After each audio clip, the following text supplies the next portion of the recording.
Is Glenn. Welcome everybody to another edition of a joint webinar interview with responsive.org and 180 Circle. We're coming up very quickly to the Responsive Conference in Las Vegas. And one of the speakers there and today's guest, I'm delighted to introduce Rajkumari Neogy. Welcome. Thank you very much, Glenn. And you have some fascinating work that we're going to dive into today. So we'll start a little bit with some theory, and then we're going to move into the applications of your work. Before we get there, can you just provide a bit of your professional background, where you've come from and how you got to where you are now? Gosh, those questions. Oh, yes.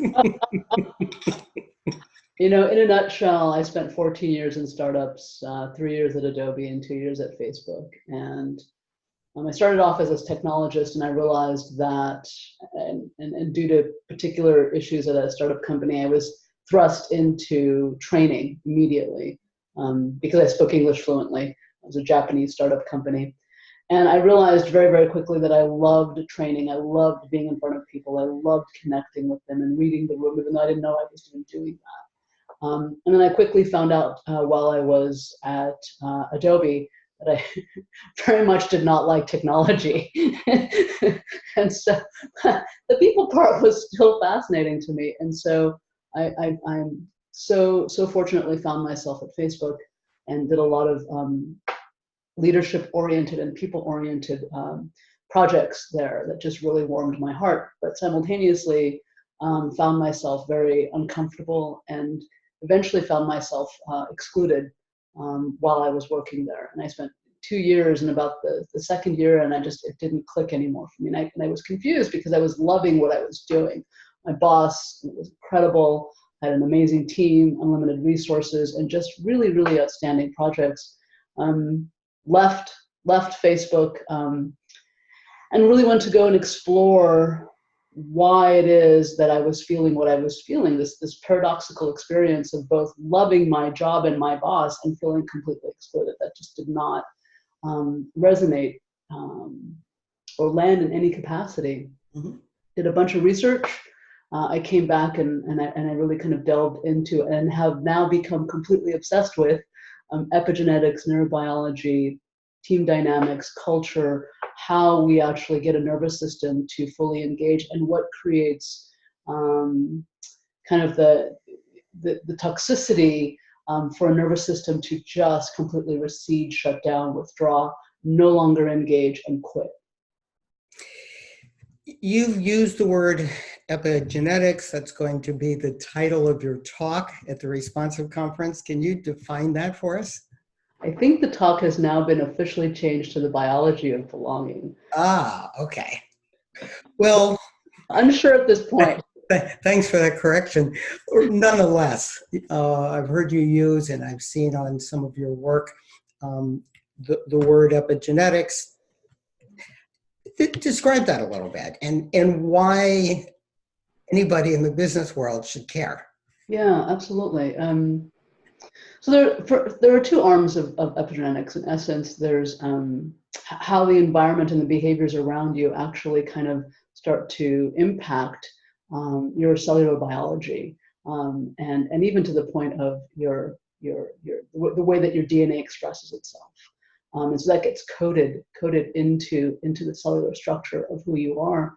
And the second arm is that there's been a lot of research now done by epigeneticists.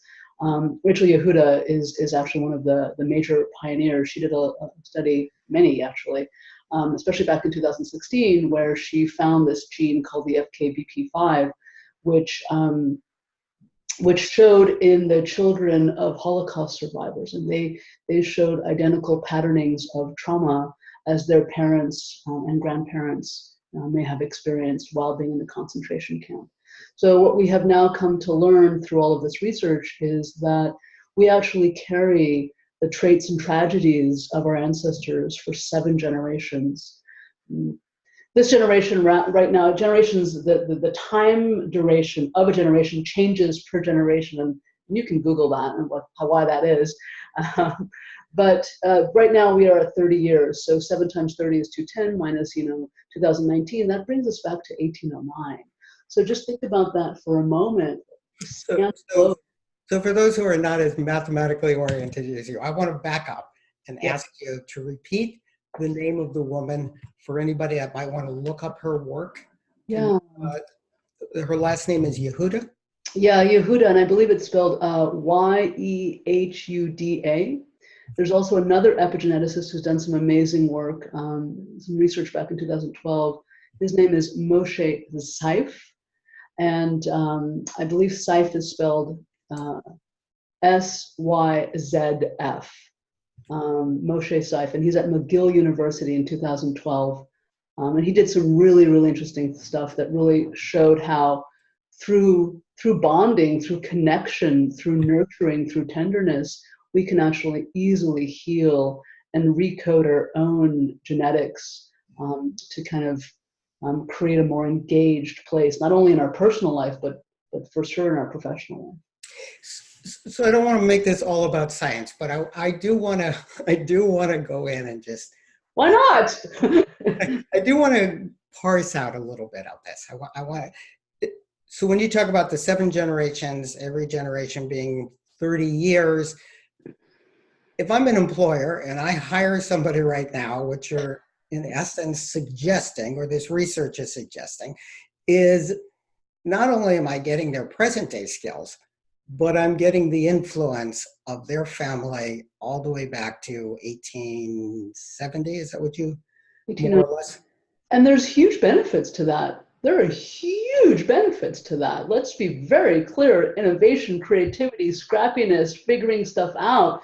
There are some real, I can tell you stories all day long about, parents and grandparents who had traveled through whatever experience or journey or tragedy that really left them even more robust and even more resilient.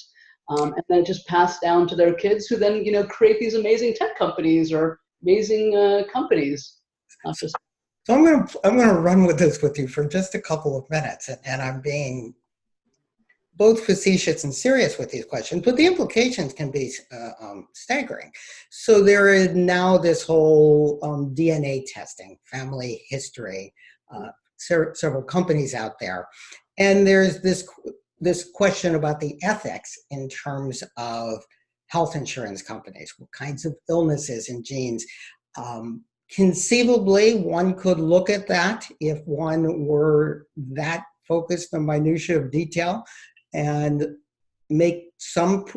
could they make some prediction on how loyal somebody might be, how creative they might be based on genetic information, or is that pretty much a stretch? That's such a fantastic question. I cannot answer that question. What I can say is that I have witnessed incredible patternings based on cultural communities. And I think that having the data on those particular patternings and then being able to access that data, leverage that data, use that data to the benefit of the company is absolutely not only crucial and essential, but incredibly powerful. I think when we talk about distributed teams, there's really a huge potentiality of taking people at particular levels of work ethic or trauma even, and laying the groundwork and getting that off the ground, and then taking a next level of individuals who have a different level of consciousness, a different level of engagement, and then taking it to another scale, another level of scale. I think if we start to think from a greater systemic lens and really start to look at how we can really move through levels of individuals that can help create and sustain and propel a company through their own levels of growth, I think we'll move into a very different way of working in the world. Mm-hmm. So it opens up all sorts of Brave New World type concepts here. I mean, what you are suggesting is perhaps in an interview, somebody gets the question of, tell me about yourself, to a savvy employer. talking about family history. Well, my great-grandfather started this company, this and that, may be an added bonus. Again, just to be clear, you have not said the data is there. It's just simply a hypothesis. Let's move. The data is there with me. Let's be clear. I have a lot of data that I would love to share with individuals and leadership teams to help them leverage a different lens, because it's there. And it just needs to be seen and then spliced in a way that benefits that scale for that organization. So let's move into your current work and how you use this information when you're working with companies. Okay. What's the question, Glenn? Have at it. Tell us what you do currently. So I'm an executive coach. And I come in and I talk about the nervous system and how it dictates, in essence, the state of the nervous system dictates how someone's going to show up. And that is both from a current, present time experience. There's high trust teams. The person's going to engage really well. And the epigenetic elements from their historical data will also be a part of that. So even if there is a high trust team that they are walking into, and they're bringing their own elements of whatever their ancestors experienced, their generations prior to them experienced, that may either be a fully resonant experience, a cohesive one, or a dysfunctional and corrosive one, very, very potentially corrosive, and destabilize the team. And so it's important to see those patternings. It's important to look at those patternings, and then to work with the individual and the team to really bring alignment both for the individual internally, as well as bridging the gaps, communication or otherwise, with the team and that individual.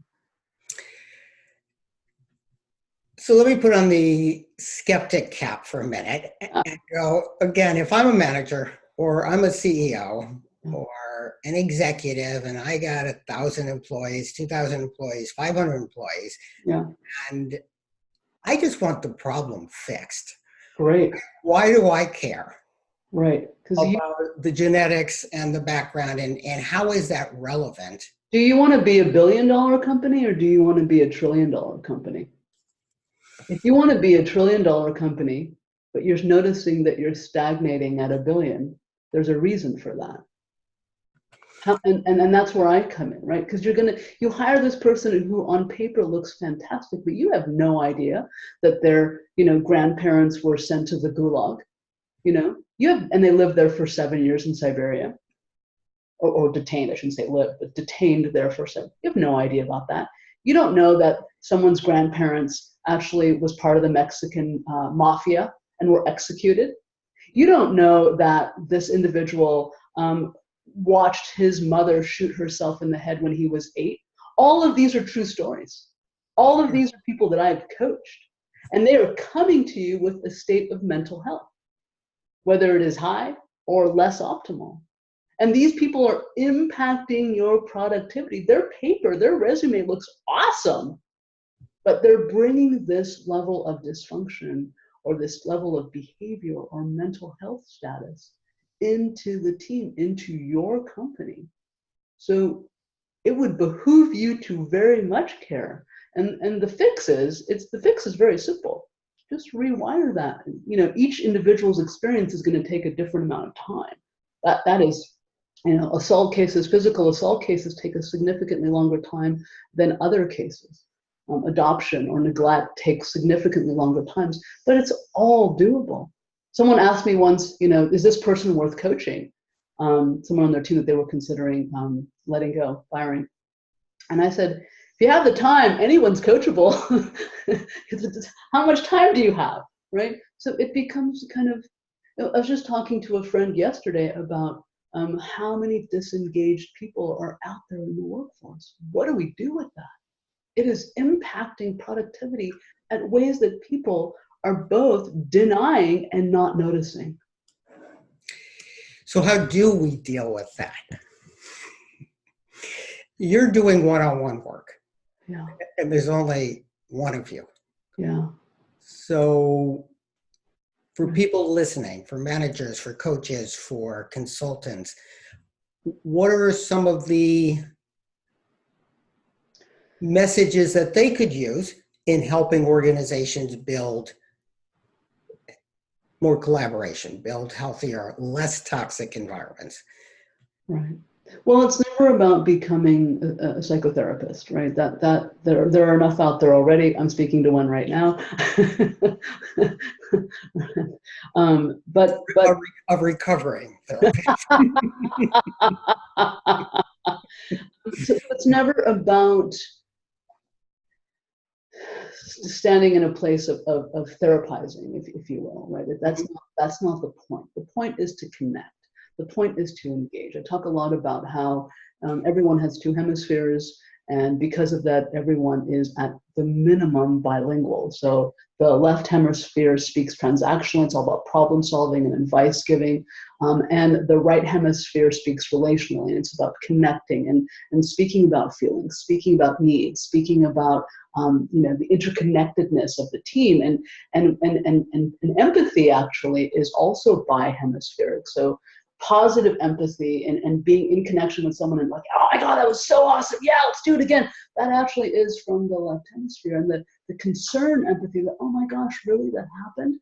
Oh, I'm so sorry. That's a right hemisphere experience. And I think, the way that we have built organizations over the last century or so is that we are very transactional, and rightly so. There were reasons why we had to absolutely do it that way, literally for survival. And now why we are starting to notice a shift is that's not actually the most optimal way, right? We're trying to actually balance that and vacillate over to the right hemisphere and become much more relational. We're trying to create these diversity programs. We're talking about belonging, what's equitable, how do we bring fairness, and all of those, what's more trust look like?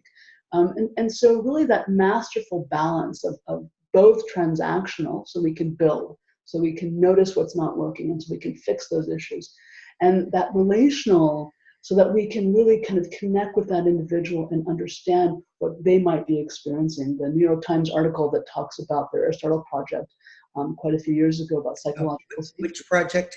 The Aristotle project. Okay. It talks about what creates really great, awesome teams. And there were 5 tenets, and the number one tenet for them was psychological safety. And that has now exploded into this, we have to psychological safety. But, what comprises psychological safety? Just really 2 things, right? Kind of noticing when someone's not speaking up, or just having that social connection, right? And inviting that back in, creating that community around the conference table in a 60-minute meeting. That level of being able to invite people to align with the purpose of the meeting, of the project, of the company, of the team, whatever it is, in the moment, and being masterful in doing that. Not just, hey, I need that by 5 o'clock today. You're going to have that for me? You sure? Because last time you didn't have that, and that was really a pain in the neck. So you have experience with a lot of people.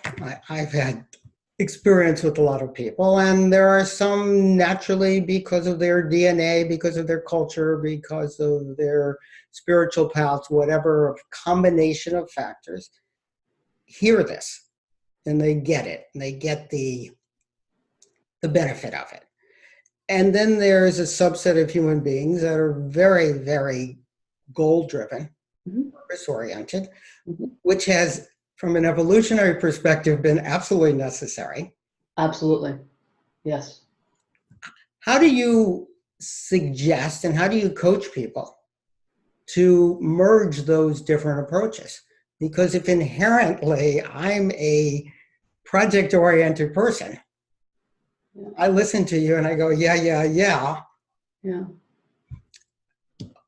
What types of recommendations do you have, or what types of approaches do you suggest?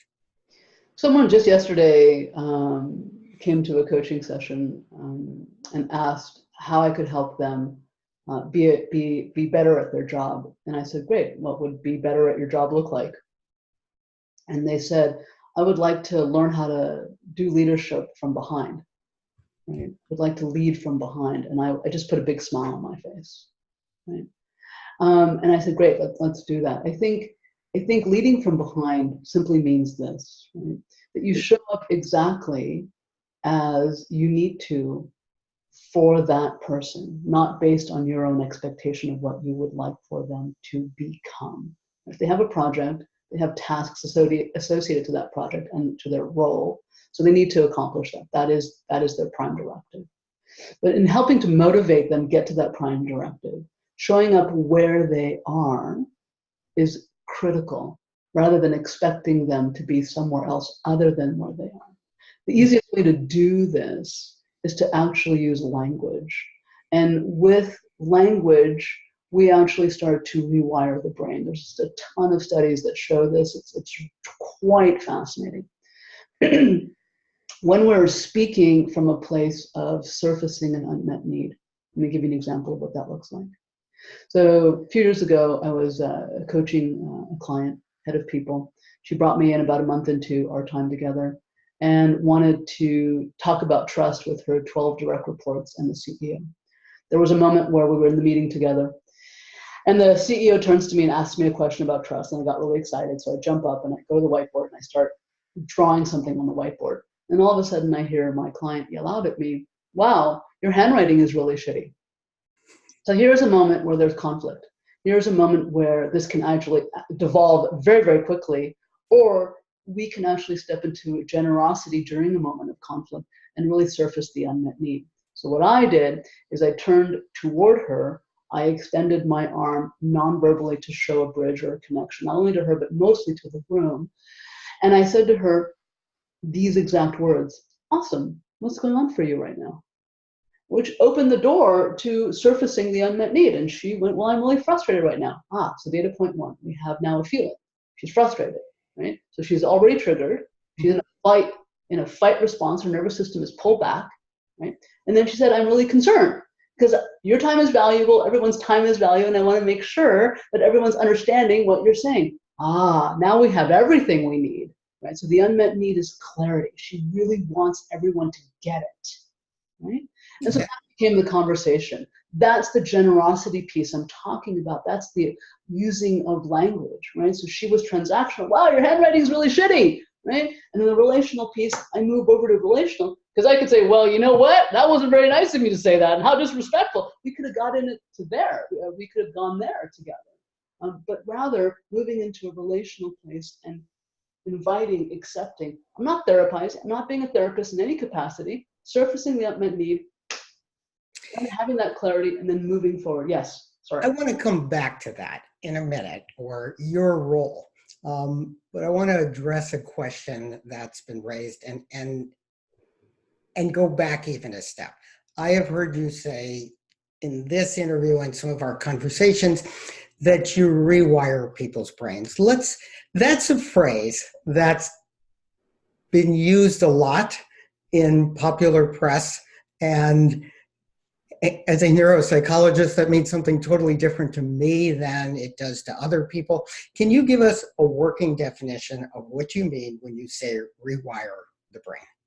Yeah, that's a great question.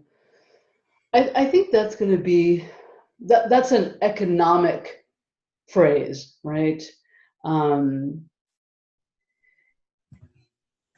All I'm doing is inviting the potentiality of creating more neural pathways or different neural pathways from the prefrontal cortex, the right side here, back to the amygdala.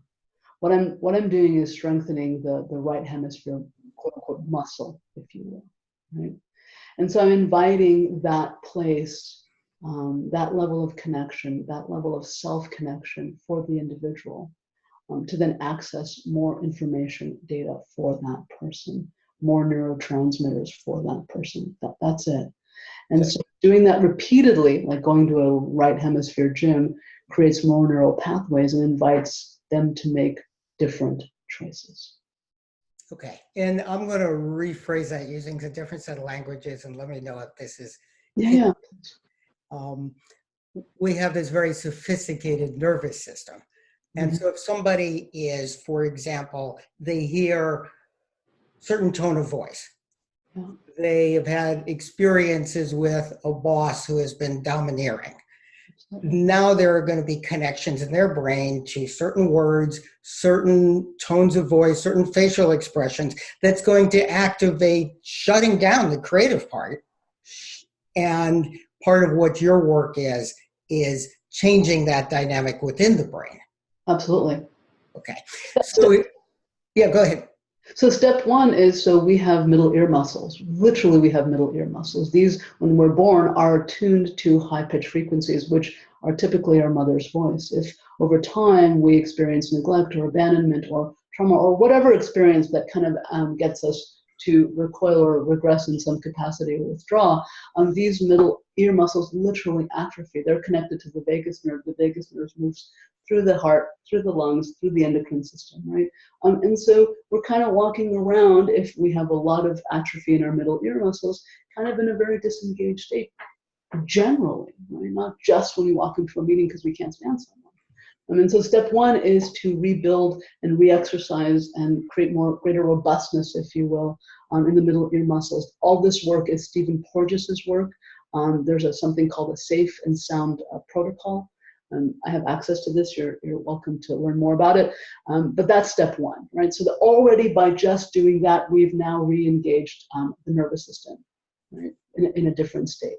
So when you say just doing that, again, I'm a manager. I'm another part of the country. I can't bring you in to do this. I'm a coach. I'm a consultant.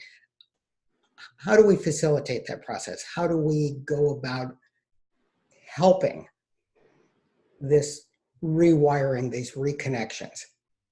So I'm not quite sure what you mean by we can't bring you in. This can all be done via Zoom, right? So, but there's one of you, and there's 7 billion people on the planet. Where's the cloning stuff going to actually come to be? I know you've got a lot of energy. We just need the cloning technology to already work. Yeah, for the people who are interested in using your experiences, using your wisdom, right. Are there some simple techniques? I mean, you've talked about establishing trust. You've talked about changing. You gave the example of moving from a complaint to a point of generosity. Your handwriting sucks to, hey, let's open up. These are all steps in the process, presumably. Oh, absolutely, right. So that's with other people. So we have to start with ourselves first, because this is where the relational elements happen. So we have to start with ourselves. You, being someone who's very much into mindfulness, understands that at its depth. And so a technique that I offer everyone in my presentations is really using the sentence that could be construed as mindfulness, but there are neurochemical associations to the sentence, which is, even though I'm feeling frustrated, I'm really grateful for blank, right? And it doesn't have to be this super huge existential, I'm really grateful for the sunshine that comes through and the photon particles that hit my, it doesn't have to be that. It can be as simple as, even though I'm really frustrated right now, I'm really grateful that I have a job at such and such a company, or I'm holding my cup of tea, and the reason for that is what we're doing is an Indiana Jones moment in that sentence structure. We're actually taking the bag of sand and taking the jewel and we're putting the bag of sand, or that little switcheroo moment that he has in that scene, where even though I'm feeling super X, which is that neurochemical language, emotion, experience of cortisol or adrenaline or stress, I'm feeling really grateful that I'm speaking to Glenn. And that is now inserting a greater sense of, the neurochemicals for that might be oxytocin or endogenous opioids or feel-good stuff, right? Right. And so when we're taking ourselves out of a future or past story that is generating stress and bringing us to the present moment, we start to breathe. When we start to breathe more, we are more connected to our body. When that happens, and as we breathe deeper and longer, we actually secrete acetylcholine. That acetylcholine gets communicated to our brain that we have safety. So the way that you breathe actually communicates to yourself and others around you safety, right? So shallow breathing communicates danger.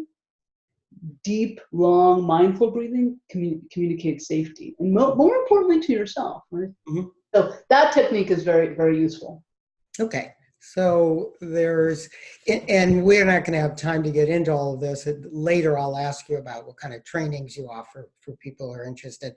Let's switch a little bit to some of the interviews we've had on this series have been around structures of organizations, self-managing teams, holacracy. Next month, I will do an interview on sociocracy.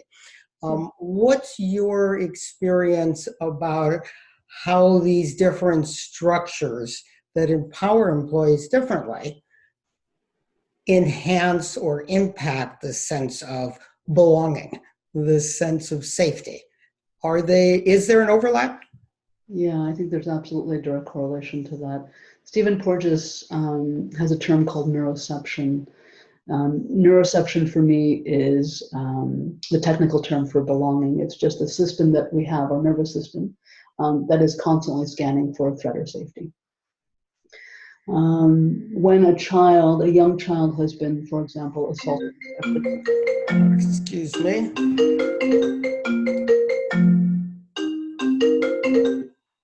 But I turned that off. Sorry about that. Now that makes me question whether I turned mine off, so just did that as well. So neuroception, and so when a child is assaulted, especially if they're sexually assaulted, there's a gene called the CD45 that gets turned on. This gene tells the nervous system that there is threat everywhere, and so now the individual grows up and becomes an adult, and then is noticing that there is threat everywhere. This miscalibrates their sense of safety in the world, and their sense of belonging. So now this individual goes into a team, and they now have to work collaboratively. And if they're in a self-managing team or a distributed team, or they're a remote employee, this lack of community, this lack of connection might create a sense of constant stress for them. Being too close to someone might create a constant stress for them, right? So how we kind of invite that shift is we start to allow people to have an awareness that this is happening. And from a place of awareness, now we can actually move into action. So I think distributed teams are great. I think that self-managing teams are fantastic. We have to always look at the historical data points. We have to always look at the nervous system. This is how we're going to scale and propel companies in relational ways that are unfathomable at this point. Let's come back to belonging. So part of what's happening in some of these self-managed teams, the circles, the changing communication, the lack of the hierarchical structure that can be intimidating, the opportunity for people to speak up, this presumably helps create more of a sense of the psychological safety, the belongingness. Okay. That's a question that I'm just asking if you've had experience with that. Have you worked with any teams? Have you had an opportunity to compare self-managing teams? I have, yes. And have you noticed a difference? Especially those that are in different geographical locations. And there's challenge there. There's challenge in culture, there's challenge in communication, there's challenge in language writing and just an email, how one sentence just actually is very offensive when it was just really transactional, right? So all of these things play a role. And I'm going to always come back to connection. I'm always going to come back to figuring out how to reconnect, however that looks like for that individual or that team or that couple, the two people who are engaging with each other, and figure out how to have greater connection with each other. When I'm running these classes internally, these day-long classes on belonging. It's called Belonging Bootcamp. And the number one thing that people, I had all the data, all the facts, all the everything, and the one thing people loved over and over and over again, when we get into the epigenetic part, I always have, how we get into the epigenetic part is I have everyone around the table tell a story about their parents or their grandparents. So any story that as a child stood out for them that they heard. that is their favorite, that is by far everyone's favorite moment, is when we hear stories around a conference table about people and their, who came to the country, who built this thing, was on the Pentagon, worked for this war, my toe went numb, or whatever, right? Whatever it was. It lands, it resonates, it's that connection.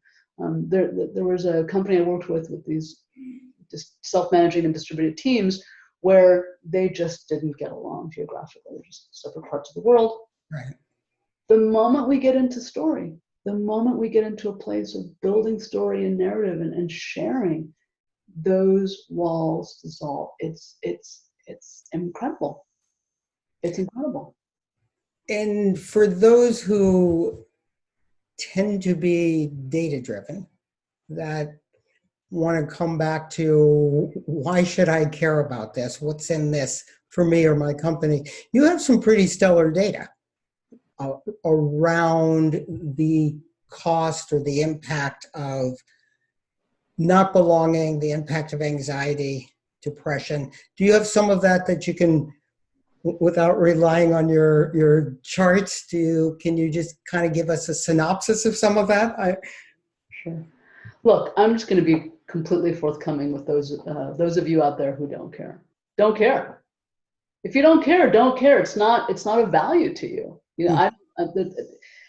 If data is what drives you and data is what connects you, then that's where you are. This is more for people who are having angst, who are having just a moment of, this isn't right. I'm not feeling, there's something missing here, right? It's those individuals, like, I'm working so hard and I'm not getting it, right? Someone yesterday just said, I'm only hitting 80% of my numbers. Why? Why am I not getting to 100, right? So the data is quite shocking. The cost, the medication costs within companies is just jaw-dropping, just jaw-dropping. There's a reason why we have an opioid epidemic in this country. I did some work internally with some companies and extrapolated some data based on my own one-on-one coaching sessions for many months with a particular pool of people. And correlated their unmet needs to the neurochemicals associated with those unmet needs. So we know that, for example, dopamine is driven by feeling autonomous, or that we have purpose. We know that serotonin actually gets secreted when we feel seen or when we feel heard. We know that when we have greater trust or connection with our team or our boss or whomever, we have oxytocin. Right. We actually know that when we're being playful at the office, we're secreting endocannabinoids. Right. We actually secrete endocannabinoids. We know that when we are feeling safe, that the people in our team are reliable and they're predictable. That we secrete a version of benzodiazepine, Valium. Our brain actually secretes Valium in some capacity, and that's the psychological safety. When those needs are unmet, it wreaks havoc on the nervous system. It just spikes those cortisol levels. Right, and it's situational. There's a meeting at 9 a.m. that I love. These people in this meeting, they're awesome. We connect. It's great. And so I'm just on a high, literally. And then I leave that to my 10 o'clock meeting, and I just have to go report back to this other team that just doesn't understand. They always interrupt me. It's just frustrating. Right? And I dip back down into a stress. And so what we're starting to see that's really, really heartbreaking for me is huge levels of anxiety. The majority of people, in this particular poll, 46% of the people were running high levels of anxiety. What I mean by high levels of anxiety is a good portion of those people were medicated on an anti-anxiety medication. So let's back up. 46% of people you polled within a certain company or across companies? Yeah, so within a certain company. Yeah. And how many people were polled? In this particular group, it was pretty small. It was 30. Okay, so 1 out of 2 people, in essence, was reporting clinically significant levels of anxiety. And medicated based on that. Okay. 16% were depressed, and all of them were medicated. Okay. 4% of those people were completely numb, shut down, withdrawn. One of those individuals from that group, the numb group, said, I operate from 100% fear at all times. Now imagine for a moment having this person on your team operating from 100% of fear all the time. Now, and just a side note, I did work with these individuals. I did coach them one-on-one, the majority of them, and there has been a huge shift. And there's a very simple framework. It doesn't happen in one day. No one goes to the gym and works out for an hour and loses 50 pounds. Not yet, anyway, right? Right. So there is some effort. Right? It's usually a couple of months, 3 to 4 or 5 months, but there's significant shift as well.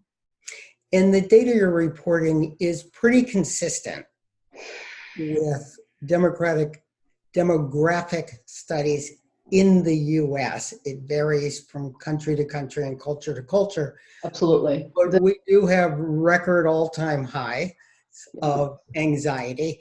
And listening to you, it suggests that whether they like it or not, companies, if they take ownership of addressing this, whether they like the fact that people show up with such high levels, if they set aside any kind of judgment about it and take ownership and work on building healthier teams, more psychological safety, more sense of belonging, that the results can be astounding. Not just emotionally, but economically. Look, we're always talking about how much money we're leaving on the table based on a deal. That's all we're talking. Guess what companies are leaving on the table every single day? Productivity. Period. Right. They're leaving it on the table, and it's to their detriment. They're wondering why there's slippage in shipping or deliverables.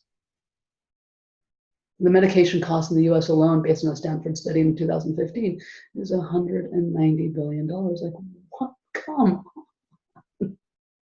on. It's pretty. I could do with that kind of money. It's pretty astronomical. So, Rajkumari, if people want to get a hold of you for coaching purposes, do you provide training in some of your? All the data that you heard today, plus much more, is available in a program that we offer internally to companies. We start off with a day long, and we just kind of do a little bit of mind blowing and excitement through that, and it's highly experiential, and so they can feel what it feels like in the nervous system. And then we move into a more prolonged engagement after the day long, as we actually get people to start. There's a group setting, so people can get to learn each other, and it's very powerful. It builds that level of cohesiveness. And then there's also the one-on-one coaching, obviously, to look at and surface and then rewire the epigenetic elements. Okay, and how do people get a hold of you? My company is called iRestart, and it's the website is irestart.com. And do you do trainings for individuals? Oh, of course, always. So I'm very, very flexible. if I'm a coach or consultant and I want to learn more about how to utilize some of these, up my game, up my skill set, you offer some training. Of course, and you keep asking, there's only one of me. Well, hopefully there won't be soon, because we're doing a train the trainer, so they will have access. All of these different coaches and consultants will have access to all of this data. The framework, I ran a test many moons ago, I think 3 years ago now at Wells Fargo, with 12 individuals, to see if the framework could stand alone in rewiring the nervous system in the right hemisphere. So that I wasn't involved in the coaching, but that the framework was run by individuals within the program, and it was a three-month program, and it was astounding. So it's the framework, right? It's not me. I bring some value for sure in my own coaching, but the framework is about rewiring the right prefrontal cortex back to the amygdala and up-leveling those feel-good neurochemicals. Okay, and again, for those who weren't in on the beginning of this conversation, you will be one of the speakers at the Responsive Conference in Las Vegas. If you want more information on that, it's responsiveconference.com.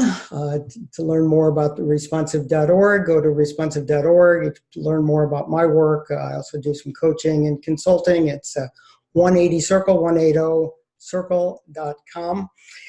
This has been raising more questions than it's probably answered, because you're opening up a window into an entirely evolutionary way of looking of organizations, looking at how they think about creating cultures and working with the people that are within their cultures.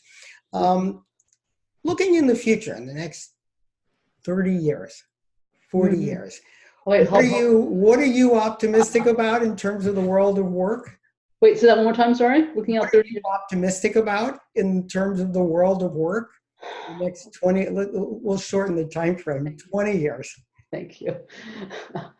I hope that the default is civility and respect and warmth and welcoming. Honestly, I think when that becomes the foundation of engagement, we can create absolutely anything. People will put on their capes. They will burn the midnight oil with a glee, with a smile on their face and glee in their heart. And the stresses will not be there. There's so much study around when we feel accompanied that the pain centers in our brain don't light up. So when we feel supported, welcomed, appreciated, not just recognized, our ways of building, our ways of scaling, our ways of changing the world and making an impact will absolutely shift. Well, thank you for being a pioneer in this field. It's fascinating. Hope to hear more about your work at Responsive Conference, and I love your enthusiasm and insights. So thank you, everybody, for joining, and take care. It was a pleasure. Take care. Thanks for coming, everybody.